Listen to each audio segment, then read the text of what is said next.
Foreword, by Dheera Govinda Das. My purpose in life is to encourage people to establish and cultivate their personal, direct relationship with Srila Prabhupada. I endeavor to inspire them to serve and relate to Srila Prabhupada as the current link to the disciplic succession, originating with Sri Krishna. I offer my immense gratitude to the Prabhupada Truth Commission for so courageously and determinedly serving this mission of making Srila Prabhupada available to the world through its efforts in producing this volume related to the disappearance pastime of Srila Prabhupada. I came to Krishna consciousness initially through years of consuming massive amounts of prasadam with little to no interest in any other aspects of the process, philosophy, or culture of Bhakti Yoga. Thank you, Stamba Das Prabhu, for opening and running the Bhakti Yoga Center in State College, Pennsylvania. Gradually, though, I read Srila Prabhupada's books and heard a class or few from his representatives, and, through the purifying effects of the prasadam, was able to realize, or admit, despite myself. This makes sense. Despite myself, in the sense that, as far as I was aware, I really wasn't searching for spirituality or truth, and certainly not God. I had a life and a future, and it was fine, even exciting, wonderful, and rich. But this philosophy of Krishna consciousness and the lifestyle that accompanied it, though quite distinct and radically foreign from what I had come to accept through my conditioning, seemed rational in its assertions and in the process of purification provided for experiencing the veracity of those assertions. Since I like to think of myself as an honest person, I knew that, to be sincere, I needed to give myself to this process of Krishna consciousness and experientially assess firsthand the statements regarding reality that Srila Prabhupada was giving. Srila Prabhupada's teachings confronted my assumptions regarding all the important questions I had ever considered, and many that had not occurred to me, ranging from the nature of the self, evolution, consciousness, life's purpose, death, etc. I needed to rearrange my entire internal structure to accommodate the principles given by Srila Prabhupada. Needed to, meaning, again, though I didn't want it to, the philosophy of Krishna consciousness made sense, as contrary as it was to what I had come to believe. Most all educated, sophisticated, scientifically minded, progressive people knew, to quote Mark Twain, "It ain't what you don't know that gets you into trouble. It's what you know for sure that just ain't so." To be truly, independently thoughtful, a term I got in later years from Srila Prabhupada. It was necessary for me to acknowledge the logic and profundity of these teachings, and to give myself to the process of Krishna consciousness, at least on a trial basis. Thus, I decided to give myself to the process. For 6 months, that was in Israel, 33 years ago. In a sense, I'm still doing the experiment, with some very small measure of earnestness, and am highly satisfied with the result, feeling forever indebted to Srila Prabhupada and his representatives. A servant of Srila Prabhupada is naturally interested to hear and understand about all of Srila Prabhupada's pastimes. His embarking on the Jalajuta, rising at 1 a.m. to speak his purports into the dictaphone, viewing Charlie Chaplin, dancing in Kirtan, leading Jaya Radha Madhava, and his disappearance pastime. Of course, each pastime of Srila Prabhupada has its distinctive flavor and invokes diverse emotions. Truth about events surrounding Srila Prabhupada's disappearance have been concealed, and thus, we can appreciate the efforts to reveal them, if not exhaustively, at least thoroughly and comprehensively. While there are more details to emerge, this book provides a clear picture of what happened, showing love for Srila Prabhupada through the tremendous research and writing efforts that were conducted, resulting in this book. As we learn more and more about the events surrounding the disappearance of Srila Prabhupada, our admiration for his inconceivably transcendental character is enhanced. At least, that's the case for me, and I trust that it will be similarly so for those who carefully study the happenings surrounding Srila Prabhupada's disappearance. My preference, for sure, in relation to the disappearance pastime of Srila Prabhupada, would be to simply, directly glorify Srila Prabhupada for the awe-inspiring transcendental qualities he demonstrates. As I indicated above, though, truths related to his disappearance have been deliberately concealed, thus, to maximize the possibility that the information in this book will be examined and received by as many people as possible, it's necessary, or at least, real helpful, to expose the deception that has been perpetrated, so that readers and potential readers are free from the influence of the knowledge filter created by the ISKCON International Society for Krishna Consciousness organization.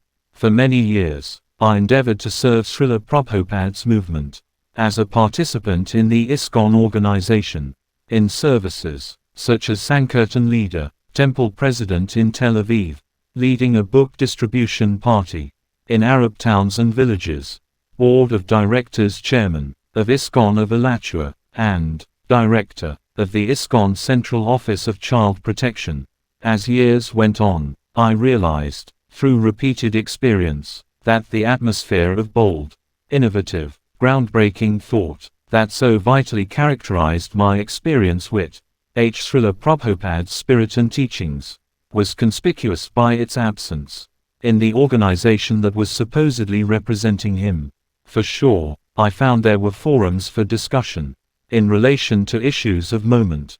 To quote Noam Chomsky, the smart way to keep people passive and obedient is to strictly limit the spectrum of acceptable opinion, but allow very lively debate within that spectrum.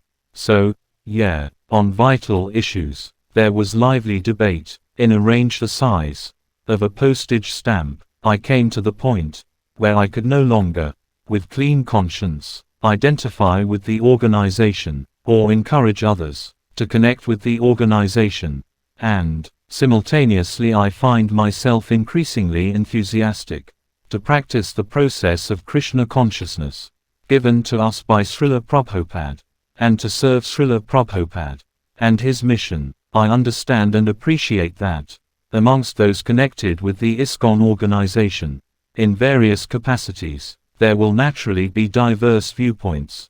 In regards to what I've expressed above, there can be, though, no reasonable objection to the assertion that what I've written applies to how the ISKCON organization has handled the topic of the disappearance of Srila Prabhupada.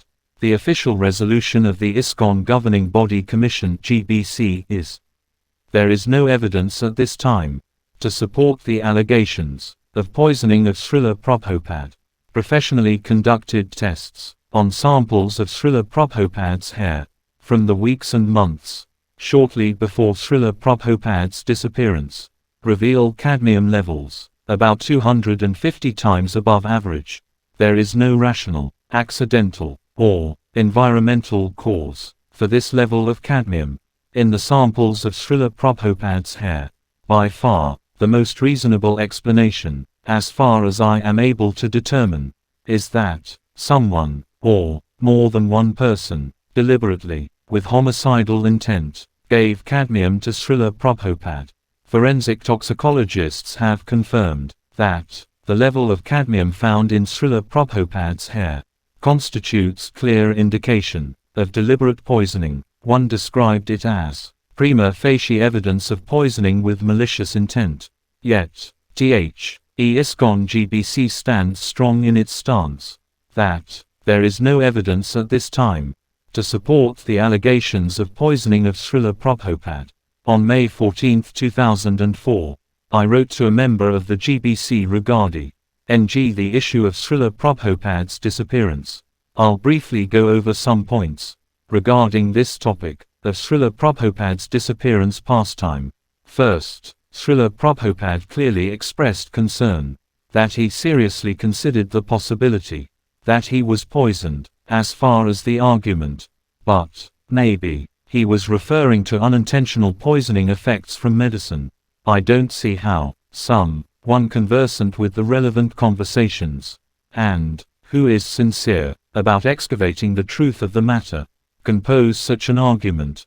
Sure, there was discussion about poisonous effects of medicine, and there was also distinct and manifest discussion by Srila Prabhupada and those around him about deliberate murder by poison. Why else, for example, would they be discussing a case in Calcutta of a husband deliberately murdering his wife by poison? Clearly, they were discussing murder by poison. If accidental poison by medicine was also talked about, that's a separate point. The relevant point is that Srila Prabhupada was speaking about being deliberately poisoned by other human beings. This is clear. I'm not saying that it's conclusive evidence, but let us, and the GBC body, at least, take Srila Prabhupada's words seriously. And if the GBC body won't actively pursue an investigation, then let's at least refer interested persons to Srila Prabhupada's direct words. Who can argue with hearing from Srila Prabhupada on this topic? I won't include herein the transcripts of the conversations, where Srila Prabhupada clearly expresses that he suspects he is being poisoned, and the conversations where those around him clearly believe that Srila Prabhupada thinks that it is very possible that he is being murdered by poison. I am assuming that you have carefully studied these conversations. If you have, and you don't agree with my assessment above, I humbly request that you share with me the basis for your views. If you haven't studied these conversations by this time, then I'm doubtful whether you should be in any sort of leadership position in Srila Prabhupada's movement, especially considering the statements you have implicitly and explicitly made about this subject. Again, what I'm presenting here is simply that Srila Prabhupada expressed serious concern that he was deliberately poisoned. People should know that Srila Prabhupada had this concern. It is not helpful, except, maybe, in the most short-sighted sense, concerned solely with immediate institutional protection. To cover this up, I didn't receive a response to what I wrote above from that GBC member. Srila Prabhupada several times expressed his concern that someone was giving him poison, and, as mentioned in my above letter, he was clearly referring to the possibility that someone, or more than one person, was attempting to murder him through poisoning. For those surrounding Srila Prabhupada, it was obvious that Srila Prabhupada was concerned that he was being given poison with malicious intent. This is clear in the Conversation Books, Volume 36, pages 367-8, where Srila Prabhupada speaks with his caretakers. Bhav Prabhupada D was complaining of mental distress this morning also. BCS, Srila Prabhupada, SP, Im, BCS, Bengali mental distress, SP, Im, Kavaraja, Hindi, Bol, SP, Vahi bat jo koi hamko poison kya. That same thing, that someone has poisoned me. BCS, O, HR, uno sokene ki koi. Oh, okay, he thinks that someone, Kaviraj, speaking over Bhakti Charu Dekiye bat yehi hai ki kisi rakshas nedr ho. BCS, someone gave him poison here. Kaviraj, Hindi, long explanation about Sankaracharya disciple being poisoned. Tamal, Prabhupada was thinking that someone had poisoned him. BCS, yes.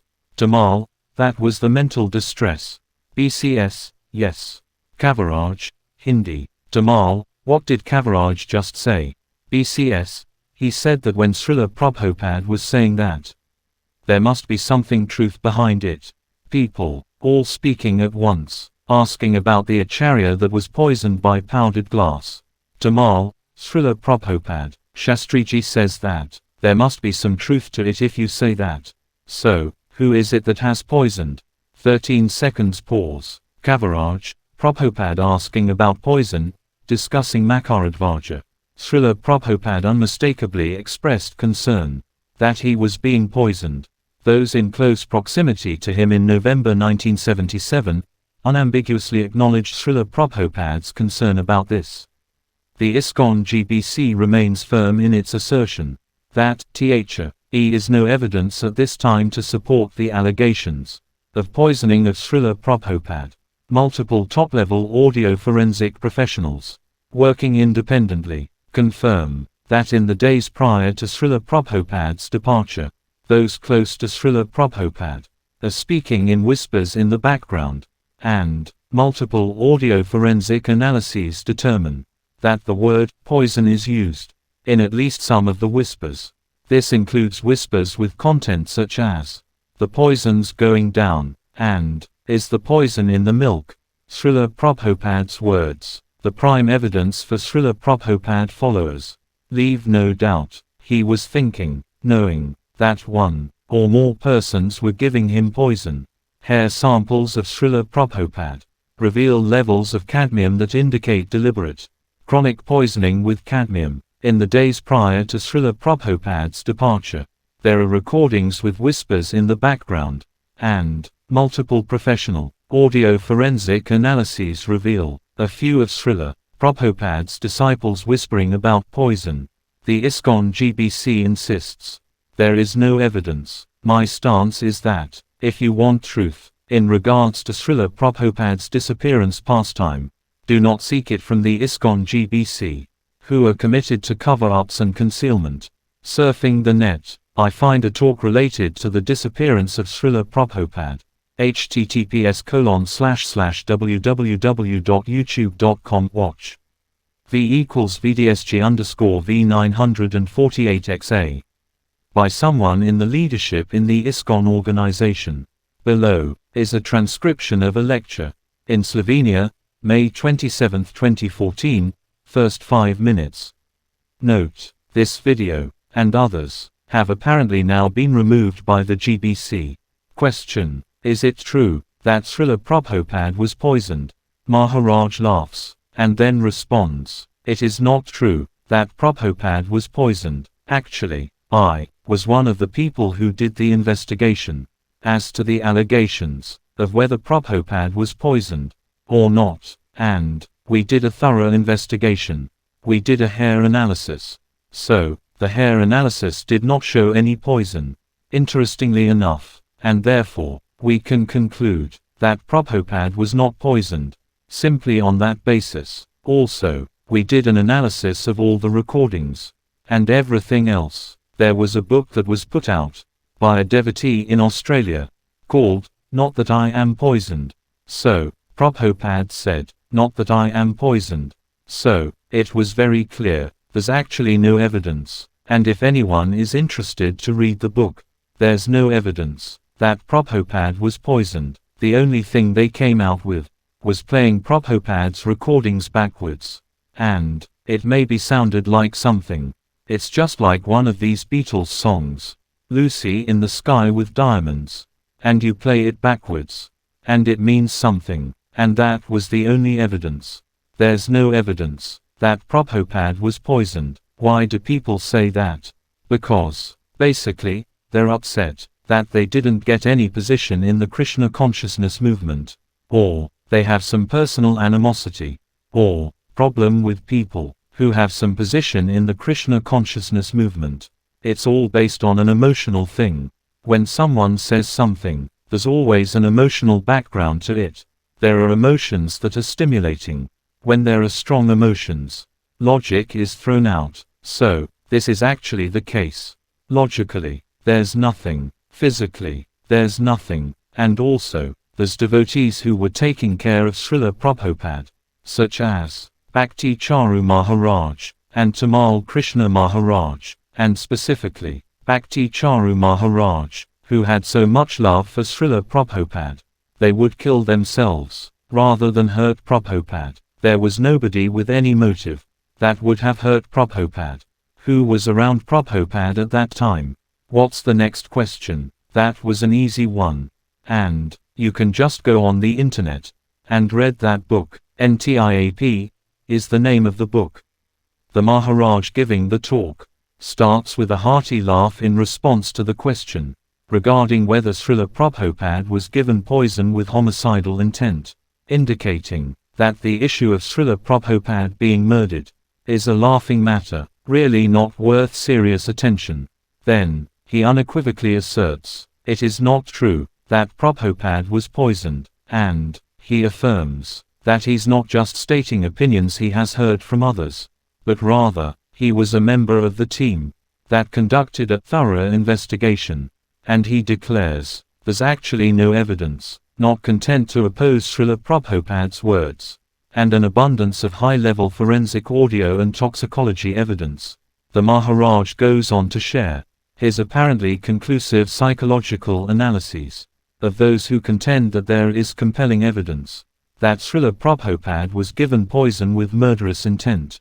The Maharaj explains to his audience that persons who make such claims are driven by personal ambition, envy, anger issues, and other such emotional disturbances, implying, pretty straightforwardly, that members of the ISKCON GBC, such as himself, are not motivated by such lower self-emotional drives as personal material ambition, when they continue to declare, there is no evidence to support the allegations of Srila Prabhupada's poisoning. I also find https://www.youtube.com watch V equals TOUMM2UMMYO first 2 minutes. This Maharaj, a different one, speaks as follows. My question is that, a few times I hear about killing Srila Prabhupada by Tamal Krishna Goswami. Can you make it clear for me what is going on? There is an idea, from some people, that Srila Prabhupada was killed by some of his close disciples. Well, short of doing a forensic study, it's not possible to prove anything. If you want to take my opinion, this is nonsense, extremely offensive to both Srila Prabhupada and his close disciples. And, furthermore, what difference does it make to you? You have to chant Hare Krishna and go to Krishna. So, even if, just for the sake of argument, Srila Prabhupada had been so horribly dealt with by his disciples, what difference does it make to you? You have to chant Hare Krishna. Now, interestingly, when Prahlad Maharaj was fed poison in the Bhagavatam by his father Hiranyakasipu, it had no effect on him. So, Krishna protects his pure devotee. So, Prabhupada, we understand, he's not an ordinary person. He went to Krishna in that time, and, in that way, because Krishna wanted him to. That's all. You probably got this from the internet. So, again, you won't get Krishna conscious by wandering around the backyards of the internet. There are all sorts of weird things out there. I get the impression, it's this, or that, care about Srila Prabhupada's disappearance pastime, or, chant Hare Krishna, can't do both. While I appreciate that it is important to utilize discretion, with respect to time, circumstance, and person, in sharing and discussing various pastimes of Srila Prabhupada, also, it's true that this Maharaj's statement, perhaps, with the intention to protect his listeners and himself, seems to deprecate the intelligence of those to whom he is speaking, as if he needs to protect them from the truth, or even from the natural propensity to want to seek truth. This book states, once one recognizes the truth, that Srila Prabhupada was intentionally poisoned, how can he remain silent? Silence and complicity are close friends. Let us not take this subject as entertainment reading, and then forget the matter, doing nothing about it. There is already too much history in Srila Prabhupada's movement of hiding truths from devotees, with a privileged few manipulating those in the dark. This is not a matter of airing our dirty laundry in public. It is a question of defending Srila Prabhupada, the truth, and his mission, the prime benediction for humanity. Anton Chekhov, the illusion which exalts us, is dearer to us than 10,000 truths. As I mentioned above, followers of Srila Prabhupada, in the deep gratitude and affection for Srila Prabhupada, will want in most every instance to at least have the opportunity to hear the truth about his disappearance pastime, and, for those serving in positions of leadership in the ISKCON organization, to discourage intelligent and honest exploration of Srila Prabhupada's disappearance, only adds to the already mountainous evidence that the organization is dedicated to cover up deception and a culture of fear and repression. I trust that the Maharajas, to which I've referred, as well as the vast majority of other devotees in positions of leadership in the ISKCON organization, are, in a sense, innocent, or, perhaps more precisely, simply ignorant. What I mean is, they've allowed themselves to be influenced, covered, by a knowledge filter that became prominent in the organization decades ago. Information that conflicts with the dominant paradigm strongly tends to be filtered out. We don't need to succumb to such a mushroom culture. This book, from Prabhupada Truth Commission, provides ample opportunity for each of us to be awakened and independently thoughtful on this issue of the disappearance pastime of Srila Prabhupada. This book states, there has been an almost miraculous assemblage of pieces of evidence, which cannot be denied, or swept away, except by dishonest persons, whose interests are threatened by emergence of the truth. Some will be reluctant, even vehemently so, to accept that Srila Prabhupada was poisoned, because the concept disrupts the personal attachments, conceptions, views, psyche, and their major paradigms. But anyone can become free of these limiting constraints with an open and honest mind. Or, as Upton Sinclair says, it is difficult to get a man to understand something when his salary depends upon his not understanding it.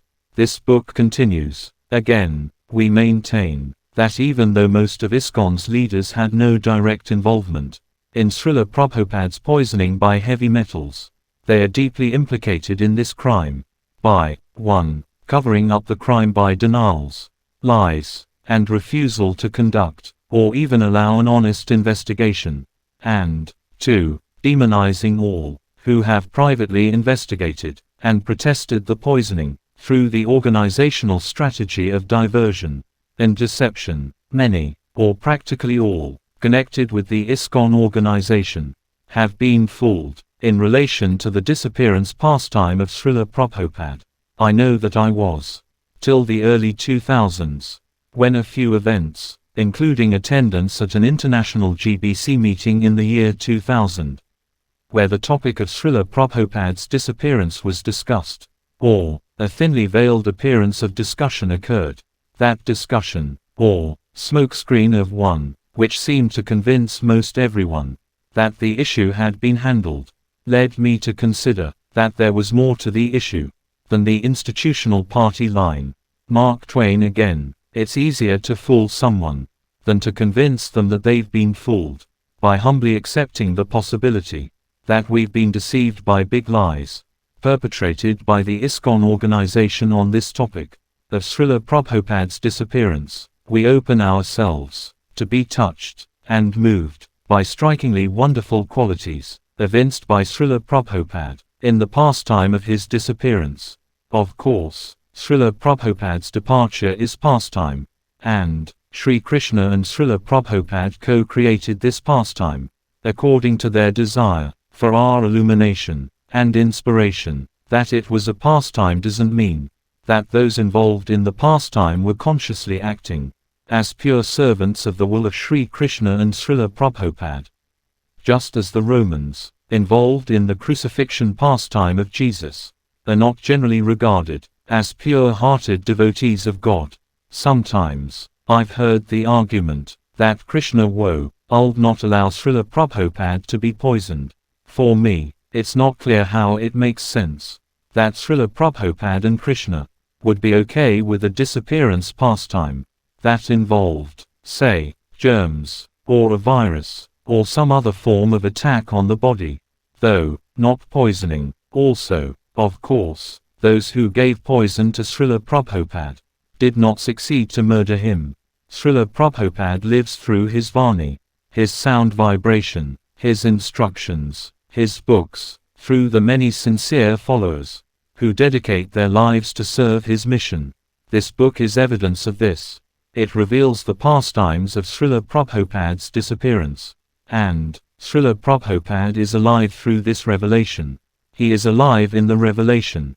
And he is instructing us and opening our eyes with the torchlight of knowledge. For decades, there have been flagrant, often gross, shameful, and repulsive efforts to block and obscure Srila Prabhupada's direct relationship with his sincere followers. This has been the source of untold anguish, pain, and suffering for countless people. The information revealed in this volume moves us great strides forward in understanding the consciousness and actions that are at the root of this offensive obstruction, and opens for the world availability to the floodgates of the ocean of the gifts given to us by Srila Prabhupada. Perhaps the truths that are revealed in these pages will catalyze profoundly auspicious changes throughout Srila Prabhupada's movement, including in the ISKCON institution.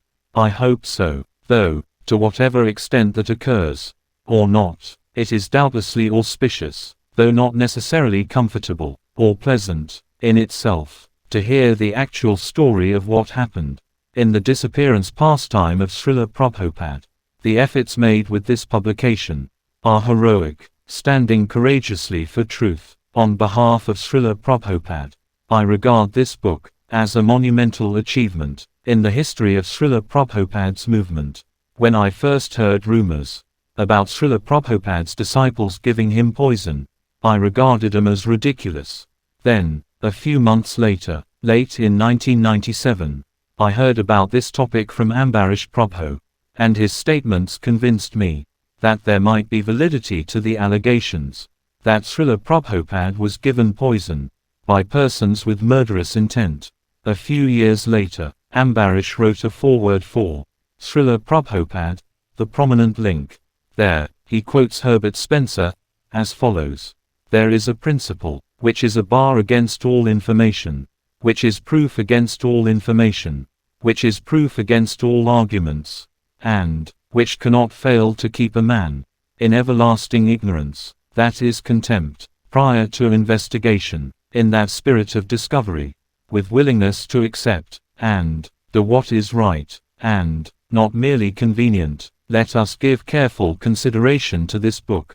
Hare Krishna, Jaya Srila Prabhupada." David Wolf, Dhirya Govinda Das, Ph.D., Founder and Director, Sattvativ Institute School of Transformative Coaching, Founder and Director 1998-2004, Association for the Protection of Vaishnava Children, author of several books, including Relationships That Work, The Power of Conscious Living, Krishna, Israel, and the Druze, An Interreligious Odyssey, Srila Prabhupada, The Prominent Link, Effects of the Hare Krishna Maha Mantra on Stress, Depression, and the Three Gunas doctoral dissertation. Member, Board of Directors, ISKCON of Alachua, 1995-2001. Chairperson for 4 of those years. Temple President, ISKCON Tel Aviv, 1987-1988.